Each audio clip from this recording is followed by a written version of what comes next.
Hello, everybody. Okay, I felt very compelled to hop on and do a video. It is last minute for sure, off the cuff type of chatting, which is usually what I do with you anyway. So here I am, not changing a whole lot. But we had a conversation tonight. It was our last class of the night, and it was about ego. And we had a really great conversation about it, where the ego comes from, why it's here. We mainly talked about the negative effects of ego. However, I believe there is something there that could be probably challenged when it comes to, do we need an ego or not? That's not what this talk is about, or this conversation is about. This is more about when you are thinking about making changes. This is where my brain went. When you have a thought that there's something that needs to change in your life, is it coming from a space of love, or is it coming from a space of ego? Are you making the change based on what you see the world doing? Are you making a change because in your heart you know that there needs to be something different about whatever, personality, a look, a career, a relationship, what, like your life, when you think about all the things that go on in your life and you decide to do something, period, any decision that you're making, are those decisions congruent, authentic in you, or are those decisions based on an ego of a belief system that you have? And is that belief system your true self, or is it not? And it gets very complicated. I understand that. I have been working on this for a very long time. I want to give you two recommendations. It's the same author, and I'm sure there's many books out there on this, but I, however, have only read these two. So Ryan Holiday is an author who speaks on these topics, and he wrote "Obstacle is the Way." That was the precursor to "Ego is the Enemy," obviously. So that's a lot about the ego. But you can look into those two books if you're interested in digging into this further.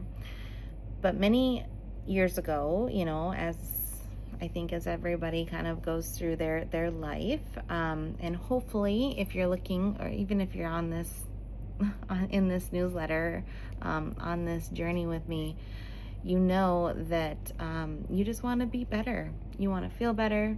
You want to think better. You want to serve better. This is just something that we really, really want.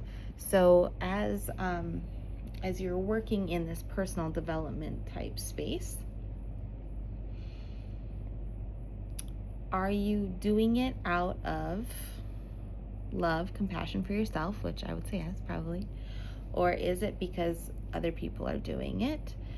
Or is it because something you saw on social? Is it because your husband wants you to? Is it because your kids need you to? Whatever, like any decision. Or is it the opposite, where it's like, I'm treating my body poorly because it doesn't deserve anything well. It doesn't, or I'm not worthy of this, or whatever. Okay, so just really look into the thoughts that are going through your mind. And when you decide to do something, really think about the space of where it's coming from. Because I'm going to go into a personal story here. As many of you know, like I went through a lot of school. For one, I've been a student for a lot of my life to keep learning and doing these things, and it served me very well. However, and I really hate to say this because it's very vulnerable for me, when I took another training, or grew my practice, became more involved in a program or taught more or whatever, at this point in my life, I'm very confused on whether I was doing that out of ego or out of compassion. And I very much felt when in especially the chiropractic place, I know that like in my practice, I'm able to serve out of compassion and love and whatnot. But when I went into a training or something, I felt very small. I felt very like I didn't know enough to be there or whatever. Like I definitely didn't have I had an ego. I didn't have what you would think of as an ego, like an elevated ego, thinking that I'm better. I was definitely like played small, and that very negative programming came through. But when I'm thinking back on it, and as I'm trying to say this out loud and explain it to you, it's difficult. Emotions are difficult to explain for me. I do my best. So in my body, I can tell you what I felt in my body, that it felt like it kind of shriveled up, that it got quite small. So when I think of that, my body didn't actually change, right? But my insides, my soul, everything, it kind of like was restricted. And on the opposite side, when I came back into practice and I started telling everybody that I went to a new training, or I, got some new, have some new thoughts or new ideas, or I'm going to build this new program or whatever, like that was inflated. My body felt bigger. It felt grander than it actually is. It felt like someone's going to be proud of me. I'm proud of myself, right? So I struggle with ego in a way that if I didn't have one, I wouldn't be playing. It'd be tougher for me to grow and be grander and whatnot. However, if I can really use my ego to my advantage, I would be thinking, if I have this product that I want to create, we'll just say that, like, let's say I have a program I want to create. I'm going to create it no matter what. I'm going to make this, I'm going to decide to do this. I'm going to make this because I think it's something that I would be really good at making and not care about the result of it. And that means I can know it's good. I can feel like it's perfect in the best that I can do. However, I'm not going to let my ego get in the way and say, now I need to sell this to 1,000 people. I'm not saying that I wouldn't want that, because I think it would be something that people would really benefit from. But at the same time, I can't let my ego get in the way and think that it's a poor product because not 1,000 people sold it, or that it's a better product than it should be because 2,000 people bought it. Does that make sense? Really getting true to like my true self of this is something that I am. Like, I know this is great, and whatever comes of it, comes of it. So let's talk about you as a person. When we are, this is the big one, okay? Like, we have to take our true selves of who we are, look at ourselves in the mirror, and be real with us, like true, like authentic. When there's an imbalance between that, when we become more egotistical, either because of negative programming or positive, inflated or lower, when we are going those two or using or off in those directions, we aren't being true to ourselves. So then we start finding ourselves maybe overcompensating, getting our kids in extra curriculars more than we can handle. Maybe joining another nonprofit, or overexerting, saying yes to more things than we need to say yes to. Or you do the opposite, where you're like, hold on, like, I'm not feeling great. I don't want to be around people because I'm not worth being around. I said that all the time. Like, if I wasn't feeling great, I didn't want to be around people. It wasn't because I didn't need to be around people. It was because I didn't feel worthy of their energy, of their presence, of their caring, of their conversation. If I couldn't bring all of myself to, to a situation, then I didn't want to be part of it. I wanted to step back, miss out on the fun 100%, or miss out on the conversations or whatever, the connection, miss out on the connection because I didn't feel worthy of the connection. So when we start learning our true selves, we can start seeing our life truthfully, authentically, making decisions that way, not having the regrets, regrets, or even, what's the word I'm thinking of, resentment, the doubts, the fears, and all those things. They can kind of go off to the wayside because you're so true, authentic, present with yourself in the decisions that those other things can be noise, but they're not going to affect your decision, right? Because you're true to yourself. So I don't know if that made sense.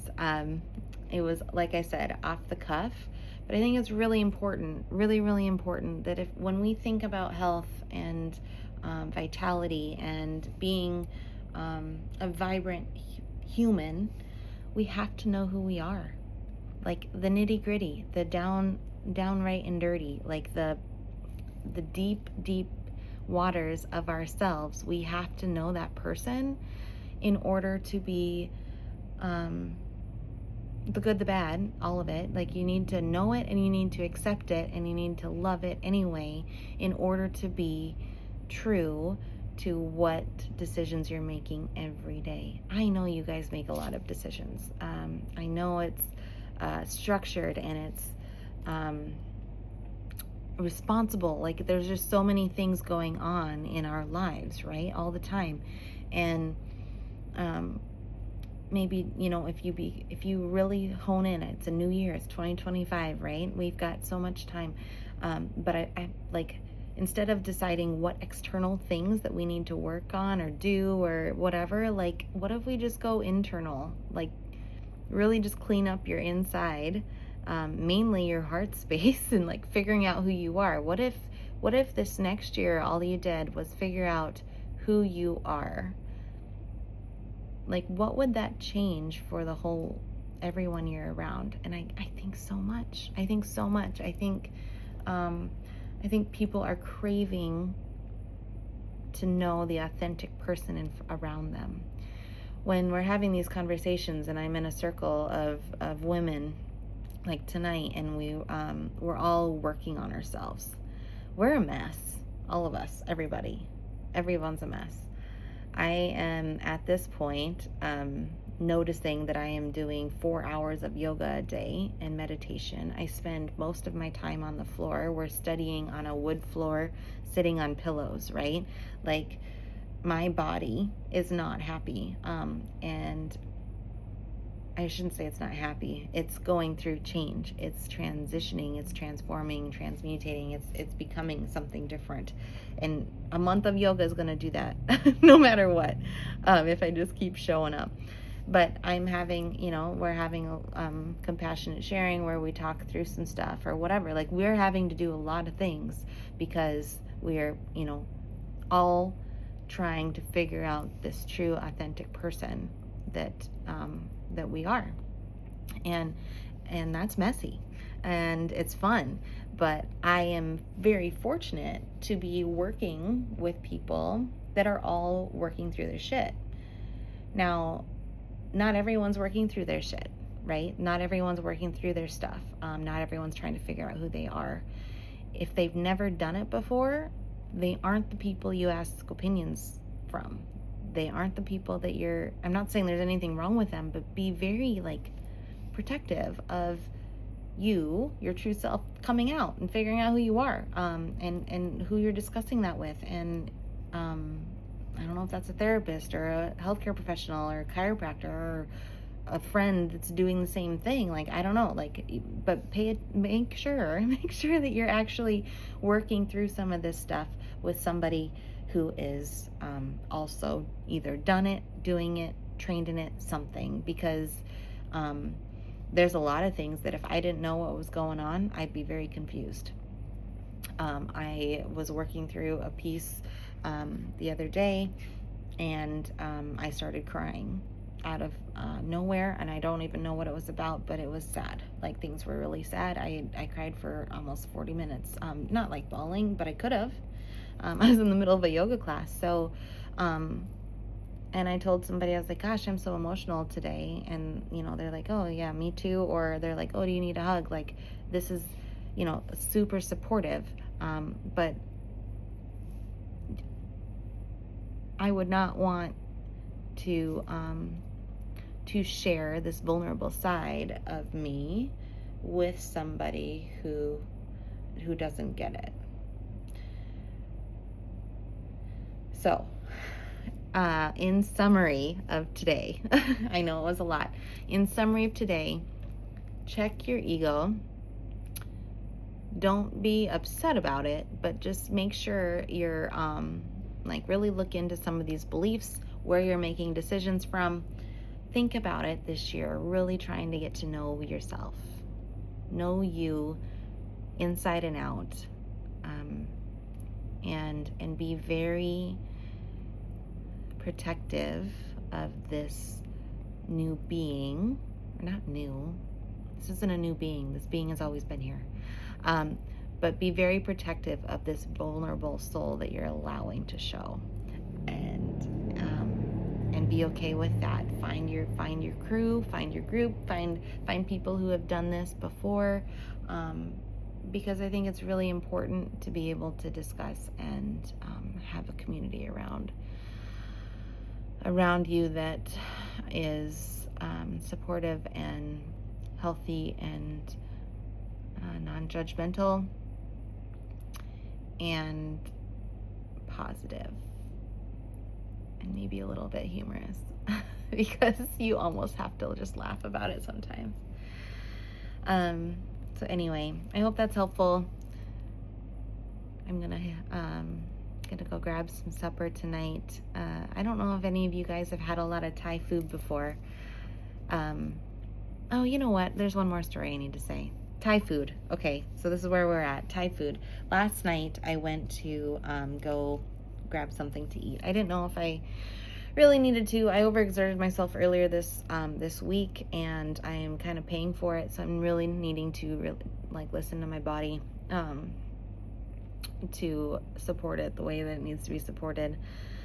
And I knew I needed some protein. So we're I've mentioned this before, but we're at a vegan school. So our protein intake is a lot less than what I'm used to, or what I would even encourage people to have.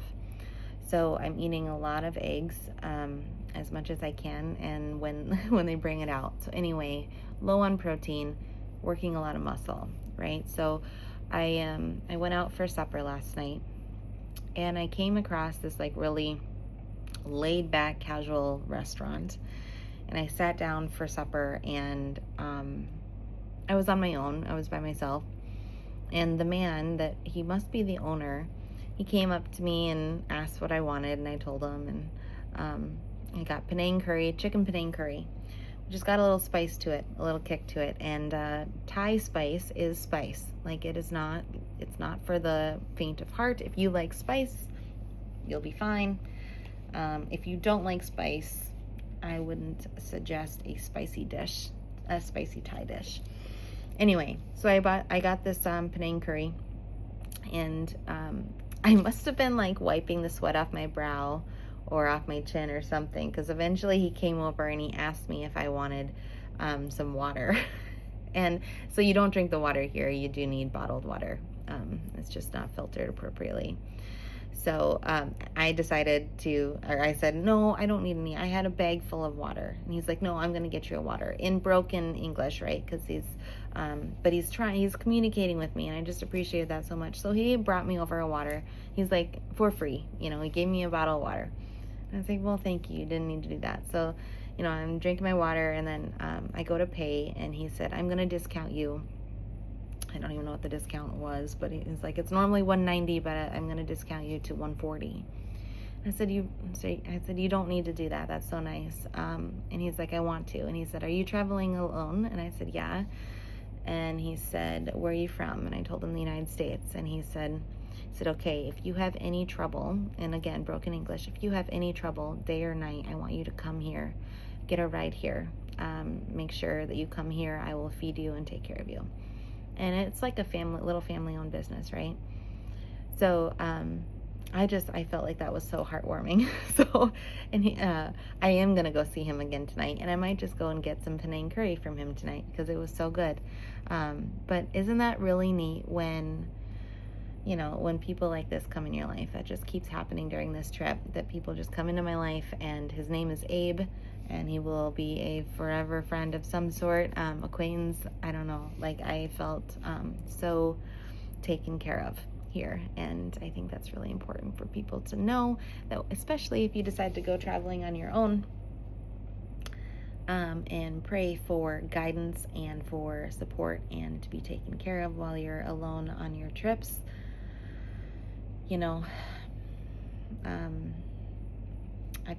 I've got some angels around me, right, doing this kind of thing, and so thankful and grateful for that. So I thought I'd share that cute little story. Okay, that's 21 minutes or so of your time that you've spent with me, and I appreciate you hearing it all. And yeah, maybe one day I'll get more into writing and pictures and stuff, but right now this is how I can communicate with you and really enjoy it. So stay tuned, because I will be posting my very first yoga training, our yoga class. We are practicing our 30-minute yoga classes right now. Next week we're doing our full yoga experience. So you will get access to that, and I'll just post it on here, and hope you really look at it with grace and talk about vulnerable. You guys are seeing very vulnerable sides of me here, but I know it's really important, and I know that's why I'm here. So here we are, doing our thing. All right, thank you all for listening. Ta-ta for now.